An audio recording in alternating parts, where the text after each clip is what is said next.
Salut tout le monde, j'espère que vous allez bien. Je suis Manon et bienvenue sur ma chaîne, la Reine des Dragons. Avant de commencer cette vidéo, je tiens vraiment à vous souhaiter une très belle année 2026, que cette année vous apporte des lectures incroyables, de la magie, des rencontres, de l'amour et surtout, j'espère que vous viendrez enfin au bout de votre pile à lire. Pour ma part, j'ai complètement abandonné l'idée en 2026, peut-être 2027 ou 2028. Et pour commencer l'année en beauté, il faut bien conclure comme il se doit celle qui vient de s'écouler. Je vous propose donc une petite rétrospective de mes meilleures lectures de 2025. Et même si je lis principalement de la fantasy, j'ai été assez étonnée de constater que finalement dans mon top 10, il y a tous les genres. Il y a du thriller, de la romance, du roman graphique, bien sûr de la romantaisie et de la fantasy. J'ai vraiment hâte de vous montrer tout ce qui a fait battre mon cœur de lectrice cette année. Petit disclaimer avant de commencer, ce top est hyper personnel. Et pour tout vous avouer, je crois que les livres dont je vais vous parler aujourd'hui ne sont pas forcément les livres que j'ai le mieux notés, mais en fait, c'est plutôt ceux qui, là maintenant, me reviennent en tête. En fait, j'ai juste regardé la liste des livres que j'ai lus cette année et j'ai classé ceux qui m'ont laissé un vrai souvenir. Alors accrochez-vous, préparez votre thé, votre popcorn, votre chat, parce que ces livres-là, je pourrais en parler pendant des heures. Je fais un mini point stat pour commencer parce que moi, j'adore ça. En 2025, j'ai lu 147 livres, ce qui est quand même pas mal.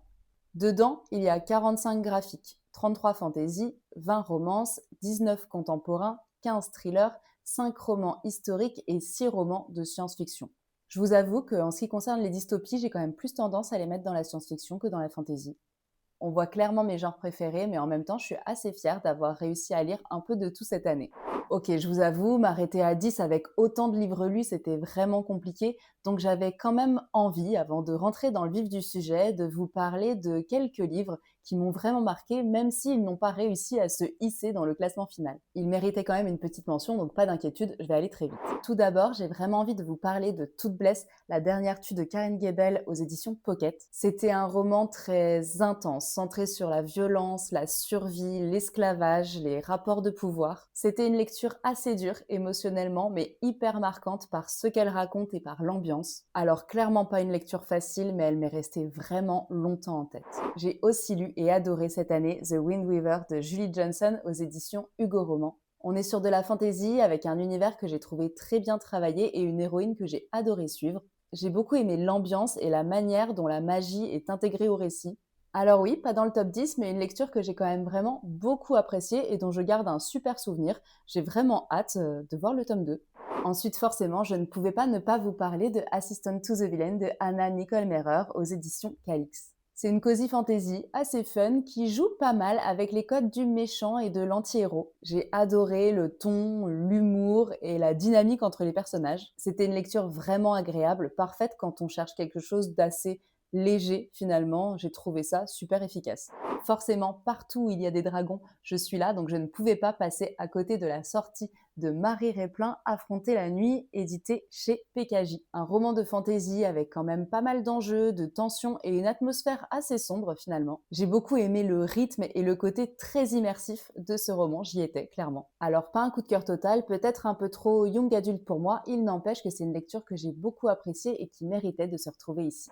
Serre-moi fort de Claire Favant aux éditions Pocket. J'ai beaucoup aimé ce livre. C'est un thriller vraiment très psychologique, centré sur les relations humaines et sur la manipulation. Et pour être franche, c'était une lecture assez éprouvante émotionnellement, mais vraiment hyper efficace.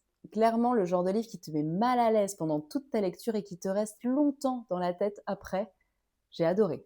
Et forcément, je ne pouvais pas ne pas vous parler de Fourth Wing de Rebecca Yarros aux éditions Hugo Roman. C'est un des premiers livres que j'ai lu en 2025. Je l'ai lu en tout début janvier. Je ne vais pas vous faire l'affront de vous parler du résumé de cette histoire. Je pense qu'on l'a assez vu, mais une fantaisie avec des dragons, une école militaire, beaucoup d'action.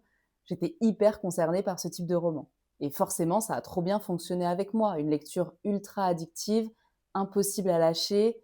Même si tout n'est pas parfait, c'est clairement un livre qui m'a marqué par son rythme et son efficacité, et je vous avoue que je crois que j'ai quand même préféré le tome 2. Voilà pour les mentions rapides, on passe maintenant au vrai top 10 des lectures qui ont le plus marqué mon année 2025. En 10e position, j'ai décidé de mettre Le tueur intime de Claire Favant aux éditions Pocket. J'ai vraiment beaucoup aimé lire Claire Favant cette année, et celui-ci, franchement, quel thriller. On suit l'histoire d'un personnage dont on est très proche, peut-être un peu trop proche. Dans ce roman, on va plonger directement dans la tête d'un tueur en série qui s'appelle Will Edwards. Tout y est très bien décrit, de sa façon de penser, de raisonner, de voir le monde, et c'est clairement ce qui rend ce livre aussi marquant. En parallèle de ça, il y a évidemment une enquête avec le FBI qui essaye de comprendre qui il est, comment il fonctionne et surtout comment on peut l'arrêter. Ce que j'ai trouvé vraiment fou avec cette histoire, c'est que pendant toute la lecture, on a un temps d'avance sur le FBI parce qu'on est dans la tête de Will Edwards et en même temps, on est complètement pris au piège. Honnêtement, il n'y a aucun temps mort. C'est le genre de livre où tu te dis, allez, encore un chapitre et 3 heures plus tard, tu es toujours là. Après, faites attention au trigger warning parce que c'est un thriller qui est clairement dérangeant, parfois malsain, parfois malaisant. Moi, j'étais moitié fascinée, moitié choquée par ce que je lisais, mais surtout, j'étais complètement accro. Et je vous avoue que moi, j'ai toujours du mal à avoir un coup de cœur pour un thriller parce que je trouve que la fin est souvent un peu décevante. Je trouve que ça retombe souvent comme un soufflet, mais celui-ci, c'est l'un des meilleurs thrillers que j'ai jamais lus. C'est intense, c'est terrifiant, c'est hyper bien écrit. Franchement, c'est une pépite. Je l'avais dans ma palle depuis tellement longtemps et je me suis dit, mais pourquoi tu l'as pas lu avant? Donc franchement, si vous aimez les thrillers psychologiques bien sombres où vous êtes vraiment dans la tête du tueur, foncez sur celui-ci si vous ne l'avez pas encore lu. Mais pas juste avant de dormir. Prenez soin de vous quand même. En 9e position, rien à voir, je suis tombée folle amoureuse d'un petit graphique qui s'appelle La princesse et le croque-monsieur de Denia Muniz, un livre qui m'a fait autant sourire qu'il m'a donné faim. Non mais d'abord, il faut qu'on parle du titre, sérieusement. Comment ne pas être intrigué par un roman graphique qui mélange princesse, fromage, romance et un croque-monsieur? Et pour tout vous avouer, je l'ai acheté au départ sans grandes attentes. J'en avais pas trop entendu parler, pas plus que ça en tout cas. Je trouvais le titre rigolo, la couverture mignonne comme tout, et je me suis dit, allez, testons pourquoi pas.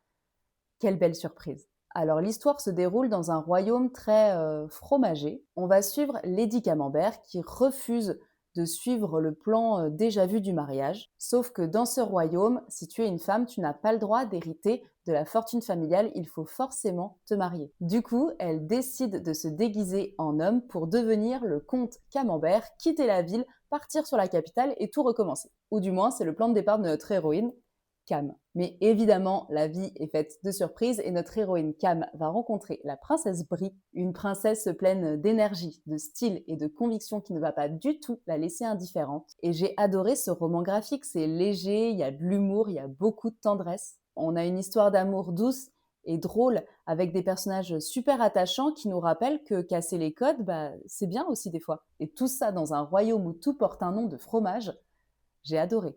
C'est le genre de lecture qui te met un sourire sur le visage instantanément. C'est pétillant, c'est touchant, c'est carrément adorable. C'est une histoire d'amour qui fait du bien au cœur, avec des personnages que j'ai trouvés très forts et très charismatiques, même si c'est un roman graphique très court. En bref, j'ai eu un gros coup de cœur pour ce roman graphique que j'ai lu d'une traite. En 8e place, on change à nouveau complètement d'ambiance parce que j'ai aussi adoré cette année La Maison au sortilège d'Emilia Hart aux éditions Pocket. Un contemporain qui m'a fait traverser les siècles avec un peu de magie, mais pas forcément celle qu'on imagine au départ. Alors voilà le topo, on va suivre 3 femmes sur 3 époques différentes, en 1619 pour Alta, en 1942 pour Violette et en 2019 pour Kate. Et on apprend assez rapidement que ce qui les relie, c'est pas juste un lieu ou une histoire de fantômes, mais c'est une maison mystérieuse et un héritage ancestral qui traverse le temps. Et toutes les 3 vont faire face à des obstacles énormes. La première est accusée de sorcellerie parce qu'elle connaît trop bien les plantes. La seconde se débat avec les conventions sociales en pleine Seconde Guerre mondiale. Et la troisième cherche à fuir un conjoint violent et elle veut reconstruire sa vie dans cette grande et mystérieuse maison un peu délabrée. Et ce que j'ai préféré dans ce livre, c'est vraiment l'ambiance que j'ai trouvée vraiment envoûtante, presque un peu ensorcelante. Et la nature a également énormément de place dans ce roman. J'ai adoré, entre secrets enfouis, jardins envahis, inscriptions mystérieuses. Il y a plein de mystères qu'on a envie de résoudre tout au long de ce livre. Et j'ai adoré la plume parce que j'y étais. J'avais tous les détails, je me suis tout imaginé. La maison, je la voyais comme si j'y habitais. C'est un livre qui parle de résilience, de la puissance de la nature, de liberté et de comment les femmes, malgré les siècles et les épreuves, cherchent toujours à se libérer des contraintes qu'on leur impose. Et il ne pouvait que se retrouver dans mon top 10 parce que je l'ai trouvé profond, envoûtant et incroyablement bien construit. C'est assez contemplatif, c'est une histoire qui prend le temps de vous emmener ailleurs, qui mélange magie subtile et émancipation féminine, et je trouve vraiment qu'il vaut le détour. En 7e position, encore un contemporain, j'ai lu et adoré Les 7 maris d'Evelyn Hugo de Taylor Jenkins Reid aux éditions Hauteville. 7e position, Les 7 maris d'Evelyn Hugo, hasard ou coïncidence? Je l'ai acheté sans attente particulière, juste parce que j'en entendais beaucoup parler sans forcément connaître le résumé. Je me demandais ce qui pouvait bien se cacher derrière Les 7 maris d'Evelyn Hugo, et alors là, je ne m'attendais pas du tout à un tel coup de cœur. L'histoire est assez simple, mais écoutez, ça a vraiment fonctionné pour moi, je l'ai trouvé vraiment addictif. On va suivre Evelyn Hugo, une femme qui a été dans sa vie une légende du cinéma hollywoodien, une star rétro, glamour, scandaleuse, tous les clichés sont là.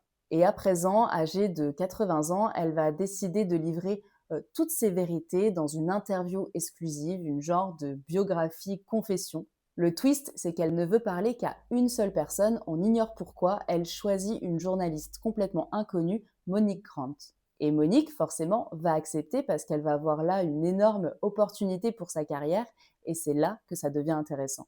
Ce qui m'a absolument fascinée, c'est qu'on est plongé dans la vie d'Evelyn Hugo comme si on écoutait une vieille dame nous parler de ses souvenirs d'enfance. Moi, j'étais convaincue que cette personne existait vraiment, ça pouvait pas être autrement. Elle va aborder les paillettes dans le métier du cinéma, les mensonges aussi, les secrets, les amours compliqués et forcément ses 7 mariages. Et à travers toutes ces histoires, on découvre qu'être célèbre, c'est pas forcément toujours aussi glamour que dans les films.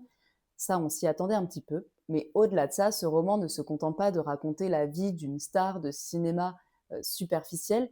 Il creuse les sacrifices, les compromis et les choix parfois difficiles et bizarres qu'elle a dû faire pour arriver là où elle en est aujourd'hui. Et j'ai beaucoup ri, je me suis beaucoup attachée au personnage d'Evelyn. Parfois, j'avais envie de la secouer. En bref, c'est une histoire que j'ai trouvée passionnante du début à la fin. C'est une lecture qui m'a vraiment fait voyager dans l'univers d'Hollywood avec des secrets, de l'amour et plein de rebondissements. J'ai adoré cette lecture, ça a été vraiment un coup de cœur.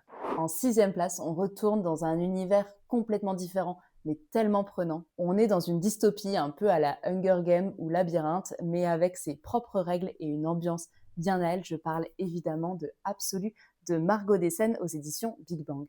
Alors l'histoire commence avec une ville très étrange qui n'ouvre ses portes qu'une seule fois par an. Mais quand ces portes s'ouvrent, 100 jeunes sont choisis pour entrer dans une zone dangereuse où rôde une créature terrifiante qu'on appelle la chose. Et leur mission est très simple, la vaincre ou mourir en essayant. Le problème, c'est que personne n'en est jamais revenu. Et nous, on suit un groupe de personnages qui se retrouvent propulsés dans cet endroit où tout peut arriver. Et j'ai adoré parce qu'il y a des affrontements, des phénomènes bizarres, des alliances qui se font et qui se défont, et surtout une tension constante où tu te demandes en permanence mais qu'est-ce qui peut leur arriver de pire que ça. J'ai adoré le rythme de ce roman parce que ça s'arrête jamais. Et en plus, on a une multitude de points de vue différents, ce qui le rend hyper immersif.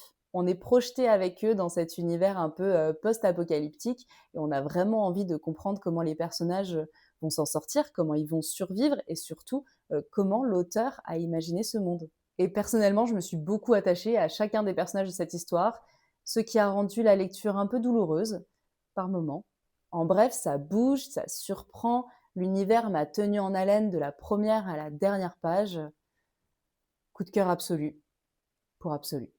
On arrive maintenant à la 5e place de ce classement avec un roman qui ne m'a clairement pas laissée indifférente. C'était impossible. Je parle de La guerre du pavot de R.F. Kuang aux éditions de Saxus. En gros, une dark fantasy en mode guerre totale qui ne te laisse jamais tranquille. L'histoire commence avec Rin qui veut échapper à un mariage arrangé et pour ça, elle va passer un concours super dur et finit par intégrer une académie militaire où tout le monde est beau, fort, riche, sauf elle.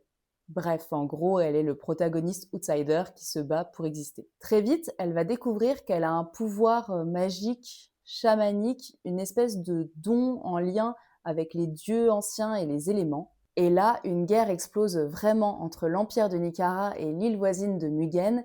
Et là, c'est pas joli joli. Dans ce livre, on parle de batailles énormes, de stratégie militaire, de douleur, de perte, et ça devient sérieux très très vite. Et moi, j'ai adoré ce mélange entre roman d'apprentissage et fantaisie vraiment très sombre. C'est pas juste des épées qui brillent, c'est des gens qui souffrent, qui grandissent dans la douleur et qui doivent faire face à la réalité d'une guerre absolument dévastatrice. La guerre du pavot, c'est un page-turner intense où à chaque chapitre, tu te dis « Allez, ok, c'est bon, maintenant ça va se calmer ». Et non, en fait. Attention au trigger warning quand même, parce que c'est une dark fantasy vraiment très dark avec des enjeux énormes et des personnages qui font des choix un peu déstabilisants parfois. En tout cas, avec moi, ça a marché, ça a été un vrai coup de foudre. Pour la quatrième place de ce top, encore une fois, rien à voir, on plonge maintenant dans un roman historique un peu plus épique romantique. Le secret des Deverill de Santa Montefiore aux éditions Verso. Juste imagine, t'es en Irlande dans les années 1900 où les chevaux tirent encore les carrosses, où la télé n'existe pas mais où les drames humains sont bien présents. Le livre commence avec deux filles très différentes. D'un côté, on a Kitty, qui est une noble anglo-irlandaise, et de l'autre, on a Bridie, qui est la fille de la cuisinière et qui rêve d'une vie plus grande. Et elles vont grandir ensemble au château des Deverill malgré leurs milieux sociaux totalement opposés. Mais évidemment, la vie n'est pas un long fleuve tranquille. L'Irlande est en lutte pour son indépendance, les tensions montent et ces deux jeunes filles tombent amoureuses du même garçon. Et là, ça commence à sentir la jalousie, les choix impossibles et les peines de cœur. Et très franchement, en le commençant, je ne m'attendais pas à avoir un tel coup de cœur pour ce livre, mais je l'ai trouvé tellement addictif. Ce mélange entre amitié, passion, conflits sociaux et politiques, je ne m'attendais absolument pas à être autant embarquée dans cette histoire. C'est un peu comme regarder une série télé, j'étais complètement accro. Les paysages irlandais, le château ancien comme décor, c'était génial. C'est le genre d'histoire où tu vis avec les personnages et où tu te sens hyper concerné par tous les choix qu'ils peuvent faire. Je suis fan de cette saga. En troisième place, on arrive sur un roman qui m'a provoqué 1000 émotions. Je crois que c'est le seul cette année qui a réussi à me faire autant pleurer, Le syndrome du spaghetti de Marie Vareille aux éditions Pocket. Alors voilà le pitch sans trop spoiler. C'est difficile parce qu'il est très court. On suit Léa, une adolescente de 16 ans qui est ultra déterminée, qui est passionnée de basket et qui a comme rêve de pouvoir jouer à ce sport à très haut niveau. Du coup, elle s'entraîne comme une dingue tous les jours. Mais comme souvent dans la vie, tout ne se passe pas toujours comme prévu et un drame inattendu va faire basculer son avenir tout tracé et elle va devoir apprendre à reconstruire sa vie autrement. Et là, on découvre Anthony, un garçon qui n'a rien à voir avec son monde mais qui va très vite devenir un pilier, un support presque malgré lui. On se retrouve avec une histoire d'amitié, les premiers amours aussi, des contres et des rebonds et le tout saupoudré de beaucoup d'émotions. Et j'ai été captivée par ce roman qui parle de la vie réelle en fait. Comment on encaisse un coup dur, comment on se réinvente, comment on trouve la force là où on ne pensait plus en avoir du tout. Et même si ce roman aborde des thèmes super durs comme le deuil, la maladie, les rêves brisés, j'ai trouvé l'écriture hyper fluide, hyper moderne, hyper accessible. J'adore Marie Vareille pour ça. C'est un roman super court et pourtant j'ai ri, je me suis énervée et qu'est-ce que j'ai pleuré. Bref, c'est un roman qui m'a touchée en plein cœur, avec une héroïne forte, une romance douce et des moments de vie qui, je pense, pourront parler à tout le monde. Pour la deuxième place, je te présente un livre qui m'a complètement embarquée. On est dans une réécriture de contes que j'ai trouvé super originale et vraiment bien écrite. Le dernier conte de Alexiane Thiel aux éditions Hugo Roman. J'ai l'impression que sur les réseaux, on n'a pas tellement parlé de cette saga cette année. Pourtant, moi, c'est un de mes livres préférés. Je trouve que c'est une pépite de fantaisie où on y retrouve tous les contes de fées complètement détournés. Dans cet univers, ma reine, la bonne fée, est morte. Et l'histoire commence avec la dernière fée encore en vie, Ariane, qui se retrouve avec une mission impossible, sauver l'univers des contes. Et en gros, si elle échoue, tout le monde est foutu. Pour sauver l'univers des contes, il faut recréer un nouveau conte. Pour faire un conte, il faut un héros et une héroïne. Le problème ici, c'est que les héros n'existent plus. Du coup, Ariane va débarquer dans notre monde pour enlever le premier gars vaguement potable qu'elle croise, Warren, un type plutôt tranquille, mais qui, au premier abord, ne remplit pas du tout les critères attendus du parfait prince charmant. Et en gros, ensemble, ils vont essayer de recréer un conte pour éviter que l'univers d'Ariane se retrouve plongé dans le chaos. Et j'ai trouvé que ce roman mêlait avec brio l'humour, l'action, un chouïa de romance et beaucoup de magie. Et on a des passages vraiment drôles parce qu'on a un Warren un peu niais face à une fée qui n'a pas froid aux yeux. Franchement, c'est quelque chose. Mais on a aussi des passages plus intenses, plus sombres, où on se demande vraiment comment les personnages vont s'en sortir. J'ai trouvé que c'était une réécriture de conte vraiment très intelligente et c'est loin d'être tout rose. Il y a des retournements de situation, des révélations, de la trahison. C'était trop bien. Et je pense que ce livre a un peu souffert du fait que ce soit écrit romantaisie. Pour moi, c'est pas du tout une romantaisie, c'est vraiment une réécriture de conte. La romance est au second, troisième, quatrième, en arrière-plan, en fait. Si ce n'est pas encore fait, lisez vraiment le dernier conte, parce que pour moi, ça a été une révélation. Cette année, j'ai adoré ce livre. Et voilà, on arrive enfin à la première place, le numéro 1 de mon top 10. Et croyez-moi, il mérite sa place parce que franchement, j'y pense tout le temps. C'est vraiment devenu mon livre préféré de tous les temps. Évidemment, je vous parle de La vie invisible de Hadi Laharu de V.I. Schwab aux éditions Lumen. Dans ce livre, on suit Hadi, une jeune femme qui est née au XVIIIe siècle, qui refuse de se marier et de mener une vie toute tracée. Et pour échapper à son destin, elle va faire un pacte assez risqué. Elle vivra pour toujours, mais personne ne pourra jamais se souvenir d'elle. En gros, son nom, son visage, sa présence vont disparaître totalement de l'esprit des gens dès qu'ils vont détourner leur regard d'elle. Et nous, on va suivre Hadi à travers les siècles, à travers différents pays, différentes époques. Et malgré sa solitude extrême, elle résiste, elle aime, elle crée, elle essaie de laisser une trace derrière elle à sa manière. Et c'est assez contemplatif comme roman finalement. Au fur et à mesure, on va découvrir ses rencontres, ses histoires, ses petites victoires, ses pertes aussi. Et franchement, j'ai de très nombreuses fois senti mon cœur se serrer tellement j'ai trouvé l'écriture magistrale. Et puis, petite cerise sur le gâteau, parce que je me suis un peu emportée, j'ai complètement laissé mon résumé de côté. Un jour, elle va rencontrer Henri, la seule personne qui va enfin se souvenir d'elle. Et là, on a le parfait mélange de magie, de romantisme, de tension dramatique qui te tient collé aux pages jusqu'à la fin. Et pour vous dire, moi j'ai tendance à toujours lire environ 4 ou 5 livres en même temps. À partir du moment où j'ai commencé La vie invisible d'Hadi Laharu, j'ai pu décrocher. Je l'ai lu du début à la fin sans prendre une autre lecture entre-temps. Je ne voulais pas m'arrêter de lire ce livre. Je ne sais même pas quoi vous dire pour vous faire comprendre à quel point ce livre a été un coup de cœur magistral. Je l'ai trouvé extrêmement poétique, triste et drôle par moments, mais surtout inoubliable. Chaque page est une leçon sur le temps, sur la mémoire, sur l'importance de laisser sa marque même si personne ne s'en souvient. J'y repense tout le temps, j'ai déjà envie de le relire tellement je l'ai adoré. Voilà, c'est la fin de mon bilan lecture pour l'année 2025. J'espère quand même que vous avez trouvé quelques petites pépites à glisser dans votre pile à lire, qui ne baissera sûrement jamais, soyons honnêtes maintenant. Et surtout, j'espère que vous avez autant ri, frissonné et rêvé que moi à travers vos lectures cette année. Je vous remercie d'avoir passé ce petit moment avec moi. N'hésitez pas à me dire en commentaire quelle a été votre meilleure lecture cette année. Ou la pire, ça m'intéresse aussi. N'oubliez pas de me laisser un petit like avant de partir, ça me ferait vraiment plaisir. Prenez soin de vous, je vous souhaite encore une très belle année et on se retrouve très vite pour de nouvelles vidéos. Salut!